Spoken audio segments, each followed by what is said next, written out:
سر آپ سے شروع کریں گے جنرل ہدایت اللہ خان نیازی. جب چونڈا میں یہ وار لڑی جا رہی تھی 1965 تو وہ کیا دن تھا جب ہندوستانی افواج نے حملہ کیا تھا؟ انہوں نے حملہ سٹارٹ تو لاہور سے کیا تھا اور قصور سے، لیکن چونڈا میں ہم 6 سپٹمبر کو پہنچے تھے. 7 کو ہم نے سارا ایریا دیکھا جنگ کا، جہاں جنگ ہونی ہے، اور 8 کی صبح کو ڈیو ہیڈ کوارٹر نے مجھے بلا کے کہا کہ دشمن نے حملہ کیا ہے، ایگزیکٹ اس کی لوکیشن کدھر ہے اور کتنی فرنٹیج ہے ان کی، وہ آپ دیکھ کے بتائیں. تو میں صبح ارلی مارننگ ٹیک آف کر کے گیا. جی جی.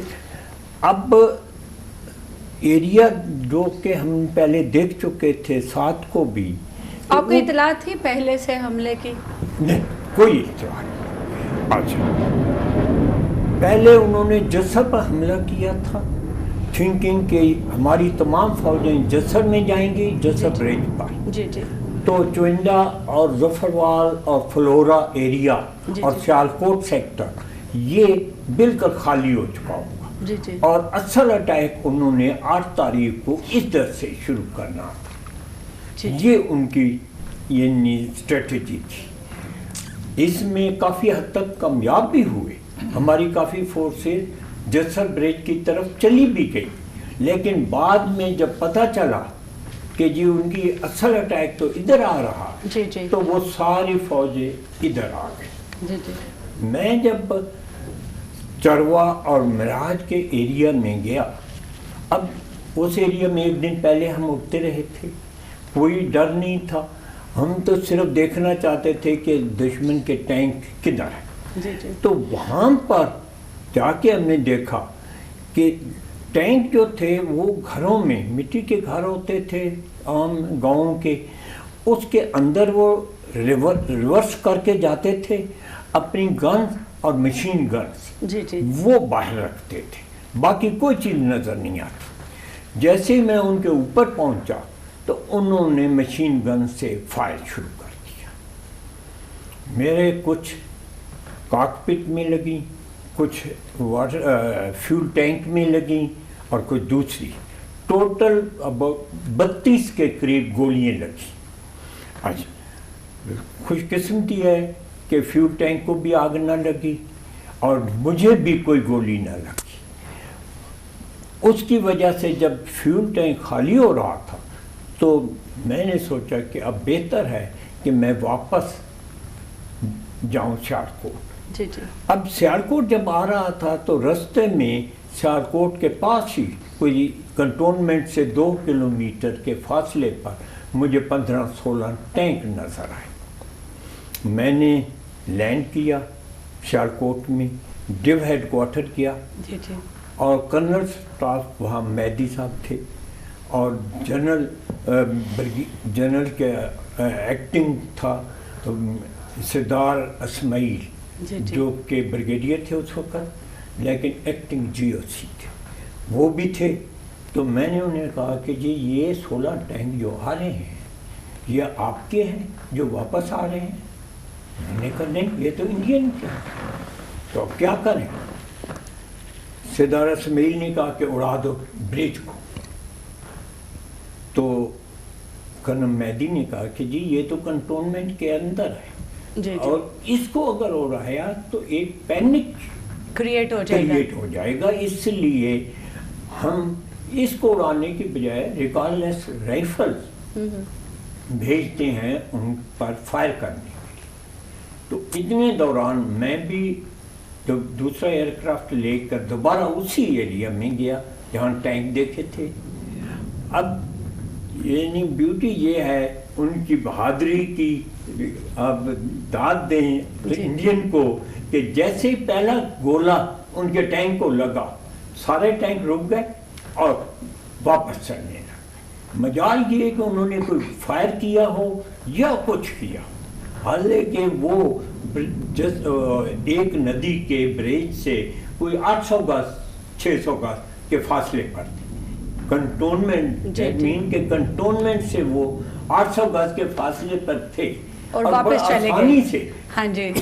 لیکن ایک پہلے فائر پر ہی انہوں نے ریورس شروع کر دیا, واپس جانا شروع کر دیا. واپس جانا. یہ ان کی یعنی بہادری کی انتہا ہے. جی. اچھا, اس کے بعد فائر جتنی بھی لڑائی ہوتی رہی, ہم اوپر سے دیکھتے تھے صبح 4 گھنٹے اور شام کو 4 گھنٹے. جی جی. اور اسی لیے کہتے ہیں ہمیں کہ ایئر آبزرویشن پوسٹ, کہ جو بھی حرکات ہوتی ہیں ہم ڈیو ہیڈ کوارٹر اور آرٹلری ہیڈ کوارٹر کو بتا دیتے تھے کہ اب یہاں ٹینک 2 جا رہے ہیں, یہاں یہ نقصان ہوا ہے, ہر چیز کا. 13 کو مجھے ڈیوٹی دی گئی اس روٹین کی طرف کہ آپ ایریا دیکھیں. تو میں ایریا دیکھتے ہوئے چوئنڈا سائڈ سے میں تھا, چوئنڈا سائڈ, تو سامبا کی طرف سے, ظفروال کی طرف سے ریفلیکشن آنے لگ گیا, جیسے کہ کوئی لیک سے, کیونکہ سامبا ہمارے مشرق میں تھا. جی جی. تو سورج اس وقت نکل رہا تھا تو وہ ریفلیکشن آتی تھی. تو میں نے کہا کہ پچھلے دنوں یہی سامبا میں اڑ کے آیا ہوں. جی جی. تو یہاں کوئی لیک نہیں, تو یہ اور بارش بھی نہیں ہوئی, تو یہ سڈنلی کیا ہوا ہے کہ لیک یہاں کیسے آ گئی. سو میں دیگ ندی ہے جو کہ جی جی. تو اس کے ساتھ ساتھ فلائی کرتا ہوا اس کے بلکہ درمیان میں, تاکہ دونوں سائڈوں سے فائر میرے پر نہ آئے, اور اتنا لو کہ اگر دشمن ہتھیار اٹھا کے فائر کرنے بھی لگے تو اتنے تک میں ان کی رینج سے نکل جاؤں گا. میں گیا سامبا, سامبا سے جہاں ریفلیکشن آ رہی تھی وہاں گیا.